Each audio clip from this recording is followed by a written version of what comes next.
नमस्कार to everyone. मेरे channel कहानी में बात मेरे साथ पर आप सभी का हार्दिक स्वागत है। जैसा कि आप सभी को पता है कि अभी सावन का महीना चल रहा है और इस महीने में भगवान शिव के मंदिर और ज्योतिर्लिंग स्थलों पर दर्शन और पूजा अर्चना करने की परंपरा हिंदू धर्म में प्राचीन काल से ही चली आ रही है।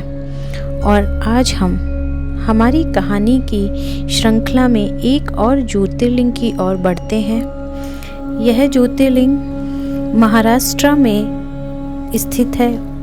महाराष्ट्र में स्थित 3 ज्योतिर्लिंग में से एक है भीमाशंकर ज्योतिर्लिंग, जो कि पुणे से लगभग 110 से 115 किलोमीटर की दूरी पर स्थित है और बहुत पवित्र तीर्थ स्थान है।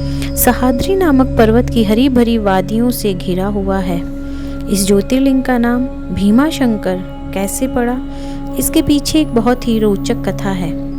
कहा जाता है कि भगवान राम ने लंका युद्ध के समय कुंभकर्ण का वध कर दिया था। उसकी पत्नी करकटी ने अपने पुत्र भीम को देवताओं से दूर रखने का प्रण लिया, लेकिन बड़े होने पर जब भीम ने अपने पिता की मृत्यु का सच जाना तो उसने देवताओं से बदला लेने की सोची और कुंभकर्ण के पुत्र भीम ने ब्रह्मा की तपस्या की और उनसे ताकतवर होने का वरदान भी प्राप्त कर लिया। तभी उसी समय एक राजा थे कामरूपेश्वर, जो बहुत बड़े शिव भक्त थे। एक दिन भीम ने राजा को भगवान शिव की पूजा करते देखा। उसने राजा को बंदी बनाकर जेल में डाल दिया, परंतु राजा बहुत बड़ा शिव भक्त था, इसी कारण कारागार में भी शिवलिंग बनाकर वह शिव पूजा करने लगा। जब कुंभकर्ण पुत्र भीम को पता चला कि राजा ने शिवलिंग बनाया और उसकी पूजन अर्चन वह कारागार में भी कर रहा है, तब उसने तलवार से राजा के बनाए हुए शिवलिंग को तोड़ने का प्रयास किया। परिणाम स्वरूप शिव स्वयं वहां प्रकट हुए। भीम और शिव के मध्य भयंकर युद्ध हुआ। अंत में शिवजी ने भीम को अपनी हुंकार भरकर ही मार डाला। फिर देवताओं ने शिव से आग्रह किया कि वे उसी स्थान पर रहें। देवताओं के कहने पर भगवान शिव उसी स्थान पर शिवलिंग के रूप में स्थापित हुए और कुंभकर्ण के पुत्र भीम से युद्ध करने की वजह से उस ज्योतिर्लिंग का नाम भीमाशंकर पड़ा।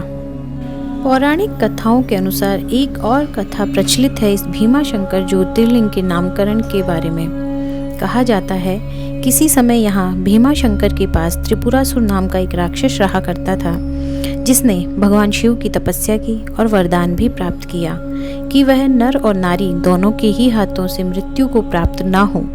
जैसा कि वरदान मिलने के बाद हर असुर जनता के प्रति और भी आक्रामक हो जाता है, त्रिपुरासुर भी अपनी प्रजा के साथ आक्रामक हुआ। तभी ऋषि मुनियों ने श्री शिव से अपनी रक्षा के लिए आग्रह किया।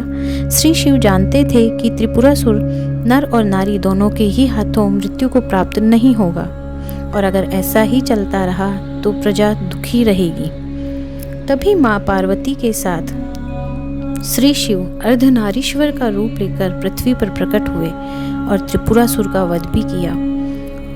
इस भीमाशंकर जगह पर आकर उन्होंने फिर विश्राम किया और इसी क्षेत्र का राजा था भीमक, जो बहुत बड़ा शिव भक्त कहा जाता है। तो श्री शिव राजा भीमक की भक्ति से प्रसन्न होकर यहाँ खुद ही सदा सदा के लिए स्थापित हुए और तभी से भगवान अर्धनारीश्वर रूप की पूजा होने लगी। भीमाशंकर ज्योतिर्लिंग बाकी सभी लिंगम की तुलना में बहुत छोटे रूप में दर्शन देते हैं। यहीं पर कुछ दूरी पर माता पार्वती का मंदिर भी स्थापित है, जो कि उसी समय बनाया गया है। ज्योतिर्लिंग के गर्भगृह के बिल्कुल सामने एक बहुत बड़ा घंटा देखने को मिलता है। इस घंटे का इतिहास मराठा साम्राज्य के साथ जुड़ा हुआ है। यह घंटा 1729 ईस्वी में यहाँ पर लगाया गया था, जो कि इस पर अंकित भी है। पुर्तगालियों को पराजित करने के बाद चर्च से यह घंटा लाया गया था और साथ ही इस घंटे पर जीसस के साथ मदर मैरी की तस्वीर भी बनी हुई है। भीमाशंकर मंदिर की खास बात यह है कि यह मंदिर 3250 फीट की ऊंचाई पर स्थित है। इस मंदिर में जो शिवलिंग है वह काफ़ी मोटा है, तो इसे मोटेश्वर महादेव के नाम से भी जाना जाता है। इसी मंदिर के पास भीमा नदी भी बहती है, जो कि कृष्णा नदी में जाकर मिलती हैं। आप अगर मंदिर में दर्शन करने जाने की सोच रहे हैं तो मैं आपको बता दूं, यह मंदिर प्रातः 5 बजे से रात्रि 9:30 बजे तक खुला रहता है। इस समयावधि में आप भोलेनाथ के दर्शन लाभ ले सकते हैं। सामान्यतः श्री भीमा शंकर के उचित दर्शन पाने में लगभग 45 से 75 मिनट तक का समय लगता है और श्रावण मास, महाशिवरात्रि आदि त्योहारों के दौरान समय और अधिक भी लगता है। ऊंचाई पर स्थित होने के कारण मंदिर तक पहुंचने के लिए आपको 230 से 250 सीढ़ियां तक भी चढ़नी पड़ती हैं। तीर्थयात्रियों को इस स्थान पर करीब से दर्शन करने और लिंगम को छूने की प्रार्थना करने की अनुमति भी है। लिंगम को चांदी के आवरण से ढका हुआ रखा जाता है और यदि आप निज रूपम बिना ढके हुए अगर शिव दर्शन चाहते हैं तो सुबह आपको 5 बजे से पहले मंदिर जाना होगा, तभी आपको ये जो निज रूपम है श्री शिव का, उसके दर्शन लाभ हो सकते हैं। आप भारत के किसी भी हिस्से से बाय रोड भी भीमा शंकर यात्रा के लिए रवाना हो सकते हैं। मुंबई से यह दूरी आपको करीब 300 किलोमीटर और शिरडी से यह 170 किलोमीटर और नासिक से यह आपको 175 किलोमीटर की दूरी पर स्थित है। पुणे से यह 250 किलोमीटर की दूरी आपको तय करनी होगी। यहाँ पर दर्शन करने के बाद वापसी के लिए शाम को आखिरी बस जो कि 6 बजे के करीब चलती है, वह पुणे के लिए रवाना होगी।